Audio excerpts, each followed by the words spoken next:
It had been a cold winter day. Katie found out that sometimes warm wool sweaters itch around your neck. And Orbie learned that if you open the window a crack, a whole lot of cold air rushes in. And they both discovered that it was great fun to bundle up in a comforter and read books on a cold, wintry day.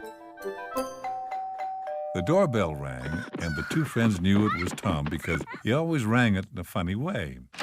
They opened the door, and Tom was standing there holding a piece of paper. It was a flyer he'd received inviting him to enter the snow sculpture contest at the local winter carnival. He told the friends that he might get very lonely out there all by himself, so he thought maybe they should help him.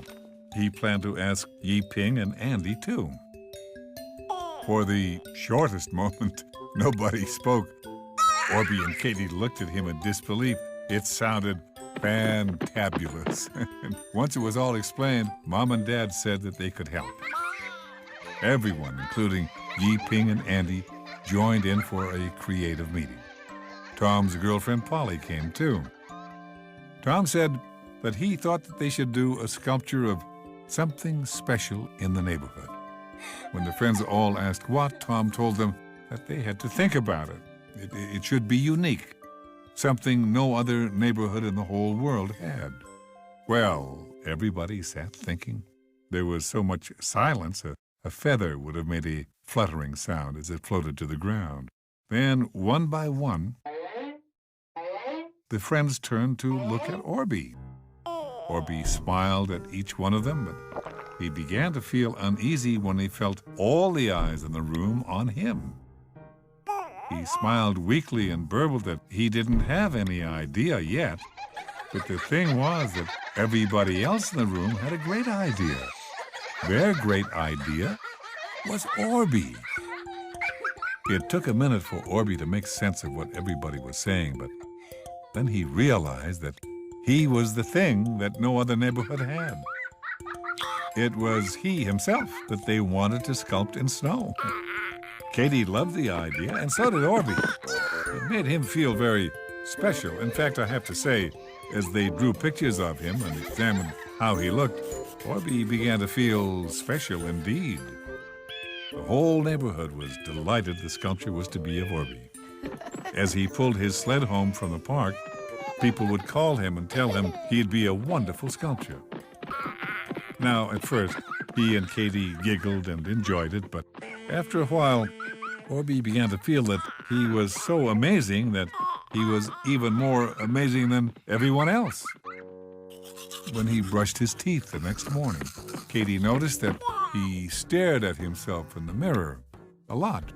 He made faces and struck poses, and Katie giggled because, as usual, Orbie was funny, but after a while it became a little too much.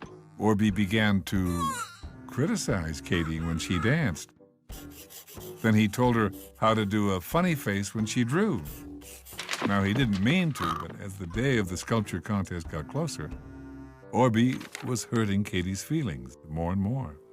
Mom explained to Katie that he was just excited about being the subject of the sculpture. Dad told Katie that good friends support one another, so Katie did her best. She smiled when Orbie interrupted her or burbled too loudly. On the day of the sculpture contest, Orbie strutted around as the friends worked. He was a little rude to them and pointed out where things weren't exactly right. When he told Katie a second time that she wasn't doing her part well, Katie gave him a look of annoyance. She was very close to being angry with him. I think Tom could tell that Orbie wasn't exactly helping, so he asked if Polly and Orbie would please get some hot chocolate for the workers. Orbie felt very important as he trotted off with Polly. With Orbie gone, the team worked hard and fast, and soon enough it was finished. They stood around the snow sculpture and admired their work. They were saying how good it looked as Polly and Orbie came up behind them. Orbie immediately pointed out that it didn't really look like him. He thought the nose should be longer, and his knees never looked the way they'd made them. As Polly handed out the hot chocolate, everybody on the team sighed. It was really disappointing that Orbie didn't like the results of their hard work. They sipped their drinks sadly as the judges came up behind them. I think because they were all feeling bad, nobody expected the judges to say that the sculpture was very impressive. But that's exactly what they said. Everybody beamed until Orbie cheerfully tooted that he had to make most of it himself by pointing out where people had made errors. There was silence around Orbie, and nobody more silent than Katie. The judges nodded approvingly and moved to the next sculpture. Tom put his arm around Orbie, and he told them that nobody liked a person who took credit for other people's work. Orbie was shocked, not quite understanding. Tom pointed out that Orbie had done no work in the sculpture at all. All he had done was tell people what they were doing wrong, which wasn't helpful at all. Orbie looked down at the snow.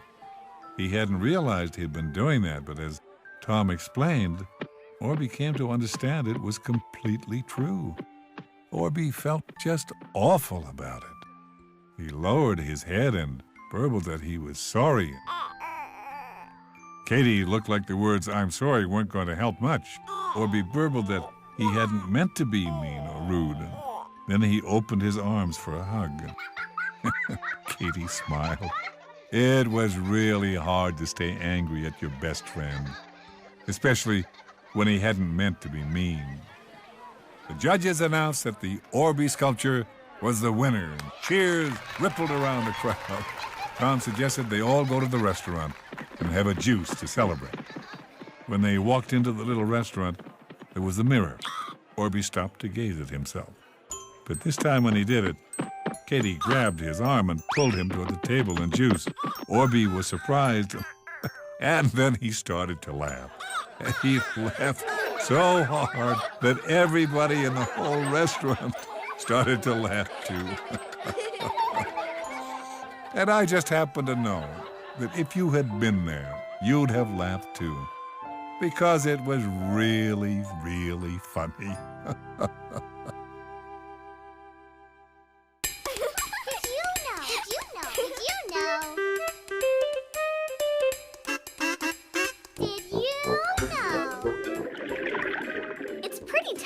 Your breath for too long while swimming underwater. That's why divers use scuba tanks. They're full of air and let you breathe underwater for a long, long time. Just imagine what you might see if you go scuba diving one day.